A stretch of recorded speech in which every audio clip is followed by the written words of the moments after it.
দেশের কি পরিস্থিতি, ক্যাম্পাসগুলোর কি পরিস্থিতি এবং দেশের মানুষ কি ভাবছে সরকারকে নিয়ে, সরকারকে কি করা উচিত সামনের দিকে এবং প্রশাসনিক ব্যবস্থা কীরকমভাবে চলছে, আমরা গ্রাউন্ড রিয়েলিটিটা সরকারের কাছে তুলে ধরতে চেয়েছি।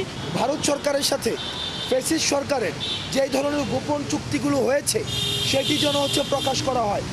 ফেলানি হত্যাসহ সীমান্ত যতগুলো হত্যা হয়েছে সেগুলোর জন্য বিচার নিশ্চিত করা হয় এবং পানির যে ন্যায্য হিস্সা সেই হিস্সাটি যেন বাস্তবায়ন করা হয় এবং আমাদের যেই বাণিজ্যিক যে সম্পর্কটি রয়েছে ভারতের সাথে সেই সম্পর্কটি যেন ন্যায্যতার ভিত্তিতে হয় এবং সেটির মধ্যে যেন ডিগনিটি থাকে।